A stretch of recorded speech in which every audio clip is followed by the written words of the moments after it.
Hello, beautiful and amazing people. So, I've been loving my slow cooker and I just figured out how to make granola in the slow cooker. It doesn't have such large, huge chunks in the granola like you would if you do it in the oven, but it's super easy. It's also summertime, so who wants to turn their oven on anyway?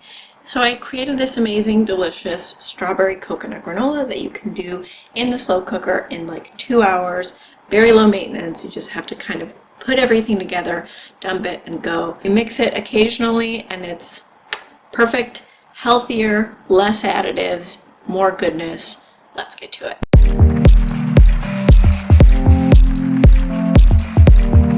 So I always love to start a good granola with the wet ingredients. So you're going to take a medium-sized mixing bowl and start by combining all of the wet ingredients.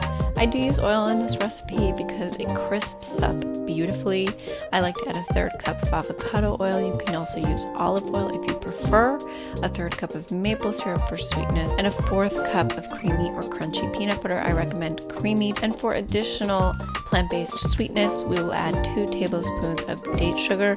I will leave the date sugar that I most love because it's so finely ground like a silky powder in the description for you all. With a medium-sized whisk until all of the dry ingredients are super homogeneous. You want to ensure that the peanut butter is really thoroughly combined and mixed, because otherwise if it's in chunks in your granola, it's kind of unpleasant. You want to add vanilla too to your wet ingredients. I love this Mexican vanilla that I got in Baja California. You add about a 1/2 tablespoon's worth or a full tablespoon of whatever vanilla extract you prefer. Every time I go back to Mexico, I almost always bring back vanilla extract because the quality is far superior and it is such a better price. I love Mexican vanilla. Combine until super smooth, and we'll work on our dry ingredients next. So in this bowl, we have a cup of chopped pecans, about 1/2 cup's worth of chopped walnuts, 2 tablespoons of ground flaxseed, a teaspoon of Himalayan sea salt. You can use regular salt if you prefer, and optionally a scoop of vanilla protein powder. I think it's banana pancake protein powder. It's a Ghost vegan protein powder. You can use vanilla, whatever you want. It's completely optional, but I like to add it. And then in a larger mixing bowl, I have 3 cups of traditional old-fashioned oats and about 3/4 cup of coconut, 1/2 cup's worth of coconut flakes, unsweetened coconut flakes. So all you want to do is combine these together, basically, and then pop into the slow cooker. Start by combining all of your dry ingredients, the oats, the coconuts, the nuts I just mentioned. If you want to add protein powder for a little bit of that higher protein edge in your granola, add it. It definitely tastes really nice, and combine with a spatula or a whisk until really nicely combined.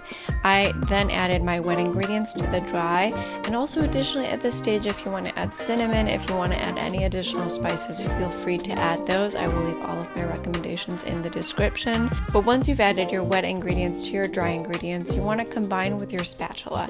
The mixture should not be soaking wet. It should be actually kind of just slightly damp, but you want to really mix thoroughly because you want all of those oats to be covered in the wet mixture, specifically that oil, because that will ensure that it crisps up really nice in that slow cooker. Once you've combined everything, get your slow cooker out, get that crock pot out, whatever you call it in your home, and basically grease it up, dump it all in, and set it. You will want to check on it occasionally, so that's kind of an overstatement, but I generously grease my slow cooker with spray oil. You can use whatever oil you prefer. Olive oil also works really nice, and you add all of that granola mixture to your slow cooker. You want to close it for the first hour, and then we will set our slow cooker on high. In total, it will cook for 2 hours, but we will want to check on it every 45 minutes, 30 minutes, just to make sure that that bottom layer of the granola does not burn in our crock pot. Every time you mix your granola for that first hour, you want to make sure that you close the slow cooker perfectly, but after an hour mark, you want to change it up just a little bit.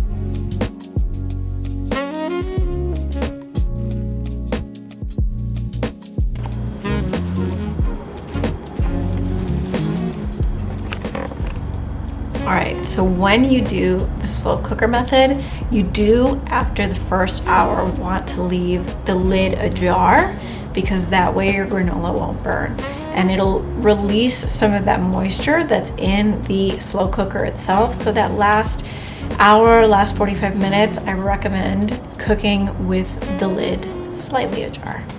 I hope you find this tip helpful. I found it super helpful as I was recipe developing, because it releases that steam within the slow cooker to ensure the crispiest granola. If you let it steam, it's really not a big deal, but you don't want any burnt bits and some soggier bits. Once your granola has completely cooked for those 2 hours in your slow cooker, I like to put it all on parchment paper or a baking tray and let it cool completely.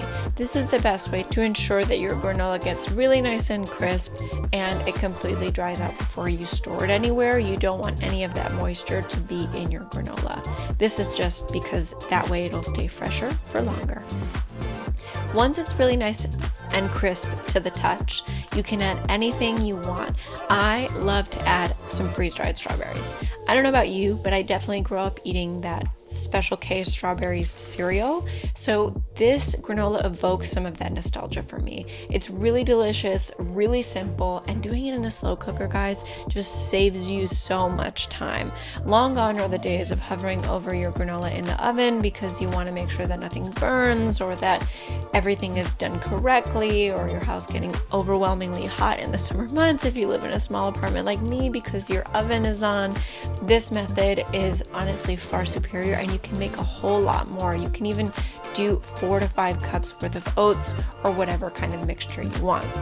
Once everything is really nicely settled, I like to give it a good taste test. It has a pleasant coconutty strawberry flavor with just a subtle hint of that protein powder, but I actually quite like it. So if you use vanilla, it's definitely the best because it's neutral and also kind of highlights the natural vanilla notes that are in the recipe anyway.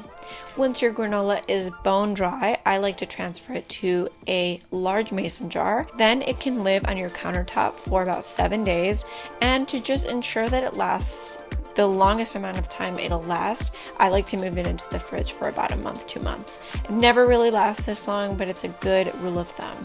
If you're for some reason interested in freezing this recipe, you can move it into silicone bags and freeze your granola beautifully for 6 to 8 months, no problem at all.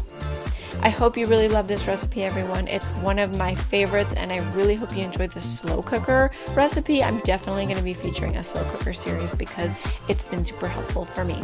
If you guys love this, make sure to drop a subscribe, a comment, a like to this channel, and I'll see you next time.